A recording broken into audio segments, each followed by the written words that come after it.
let's start to think. Here we're talking about this power. We are not only a physical expression of that power, we're an instrument of that power, because that power literally flows to and through us. Now, as it flows into our consciousness, it just is. Just is. All science and all theology tells you energy is, God is neither created nor destroyed, is the cause and effect of itself, is 100% evenly present in all places at all times, is all-knowing, is all-powerful. You see, the knowledge that got us into the air has always been here. We didn't just make something out of nothing. And it's all done just through passing something through the medium of the molecule, the no thing.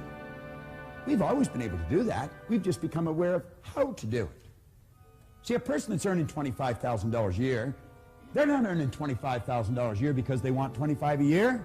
They're earning 25 a year because they're not aware of how to earn 50. Any person in this room can become financially independent. There's no trick to it. This afternoon we're going to talk about that a little bit. As this power flows in, it's neither negative or positive. John talked about laws earlier this morning.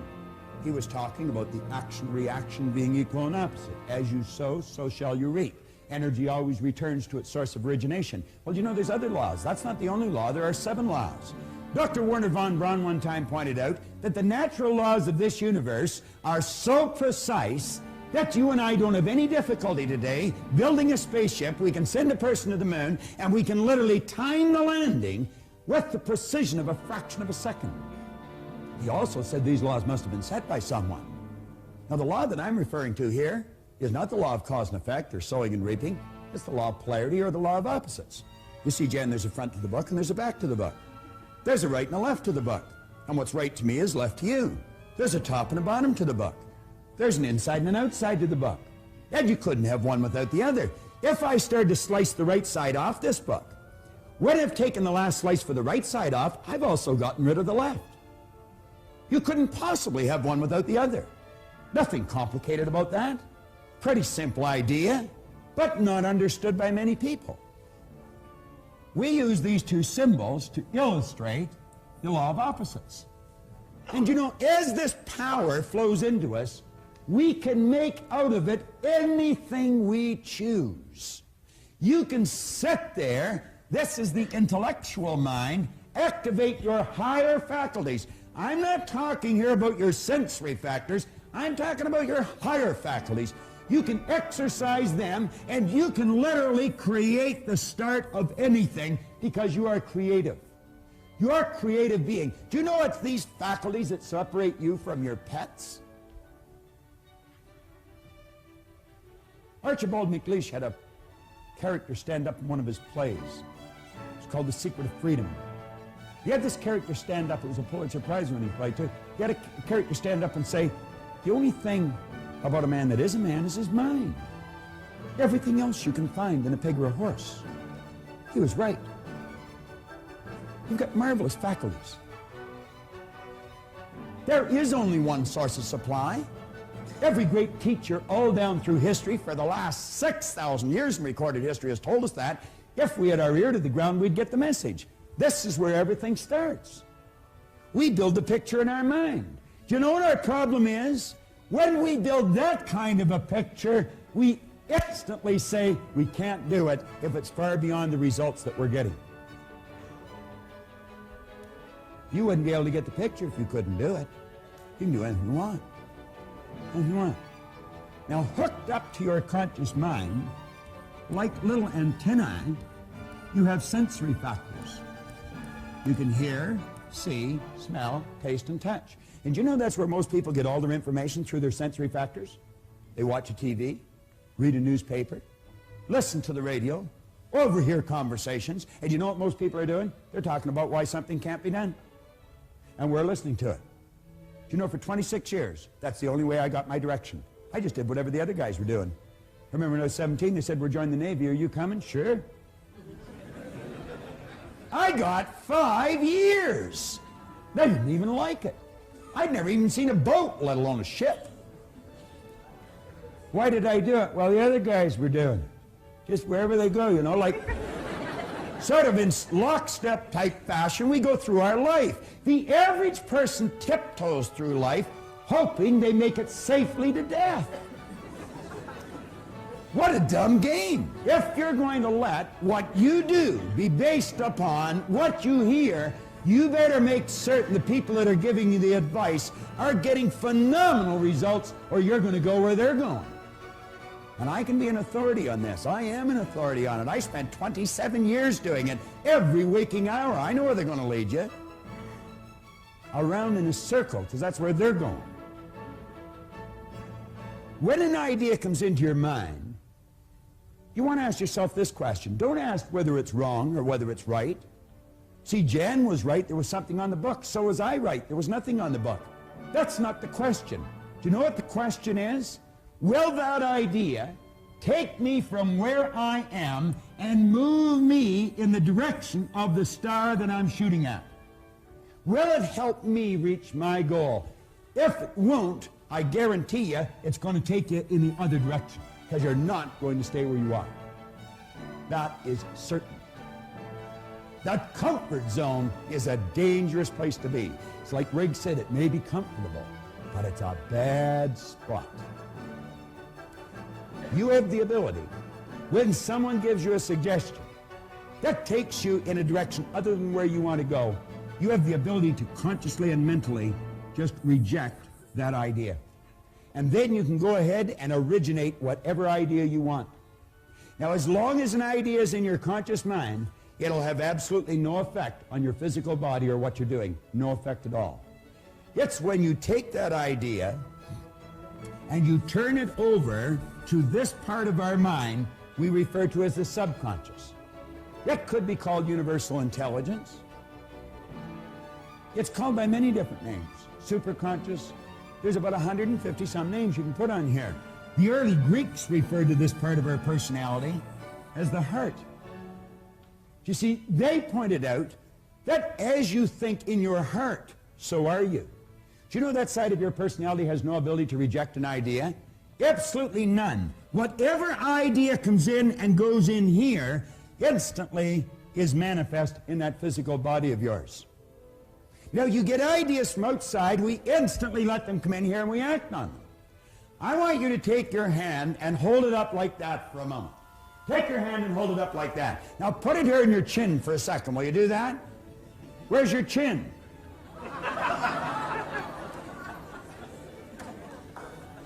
If I said follow me, I'll show you how to win. Are you just going to follow me? Where are you going to ask yourself? Does that person know what he's talking about? Does she know where she's going? Why would you go for someone for financial advice that's flat broke? That doesn't make any sense, does it? Why would you go to a sick doctor to find out how to get healthy? You want to know why we do it? We're in the habit of doing it. And you know what a habit is? A habit is something you do without giving it any conscious thought. And you know that most people live by habit. They don't think. Bell Van de Wall used to point out if most people said what they were thinking, they'd probably be speechless. The late and great Dr. McFarland from down in Kentucky said 2% of the people think, 3% of the people think they think, and he said 95% of the people would rather die than think. I was reading an article that was written on George Bernard Shaw. And the author was reporting that Shaw one time said the average person thinks 2 or 3 times a year. He said, I've gained an international reputation myself thinking 2 or 3 times a week.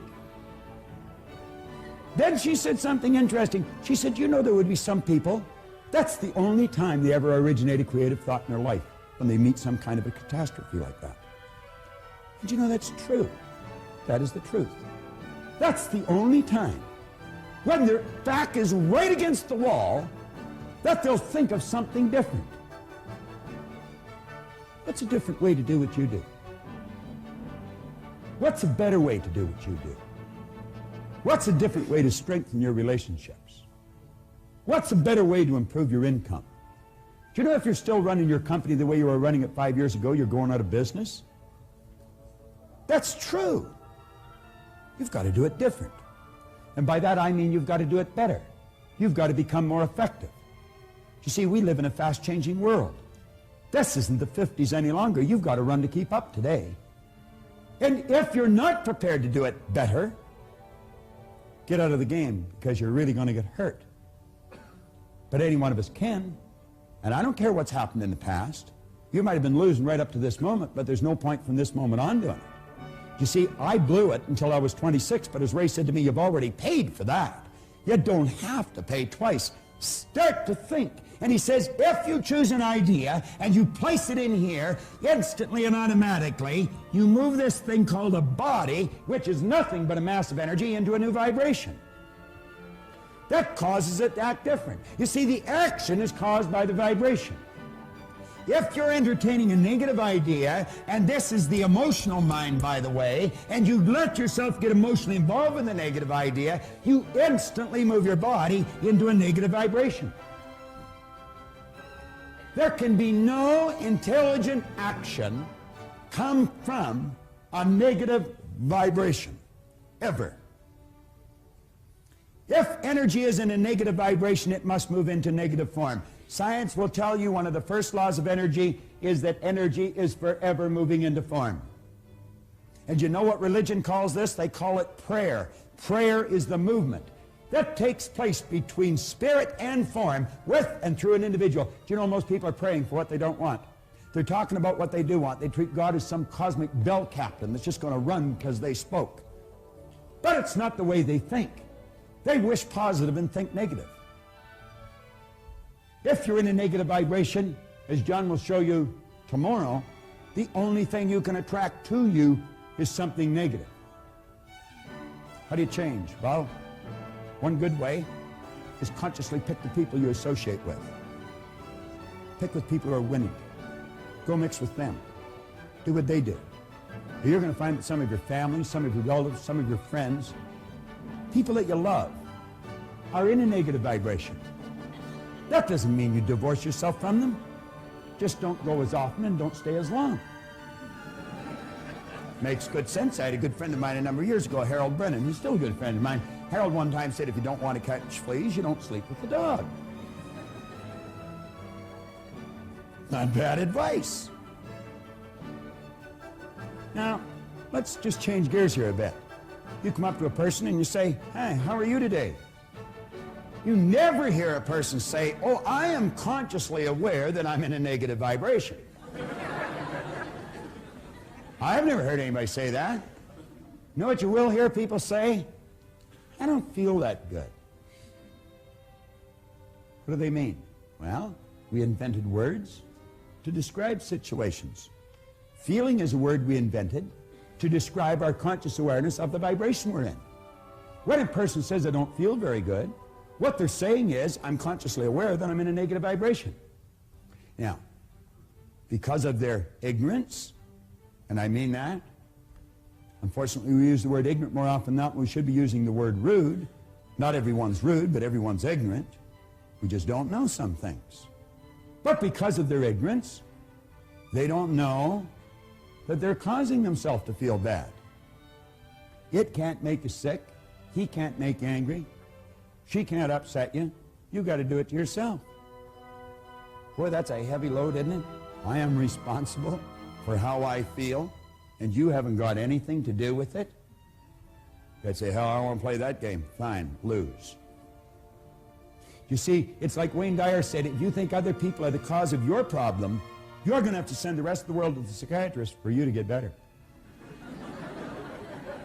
Now, you know how successful you're going to be trying to pull a deal like that off.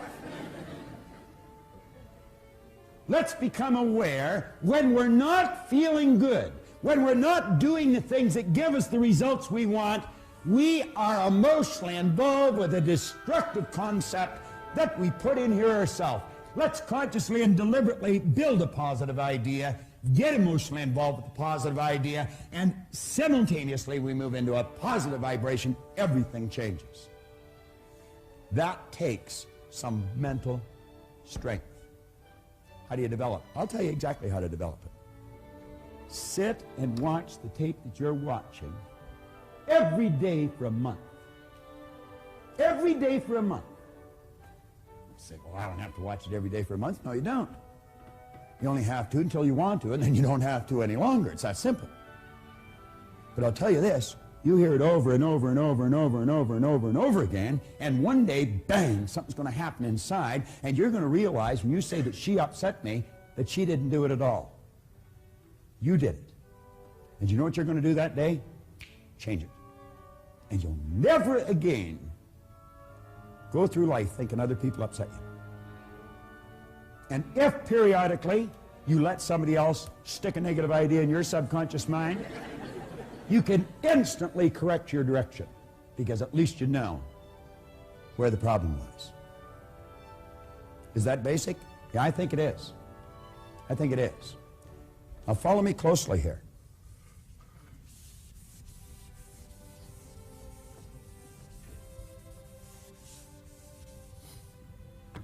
The ideas that you impress upon your subconscious mind over and over and over and over and over again ultimately become fixed in there.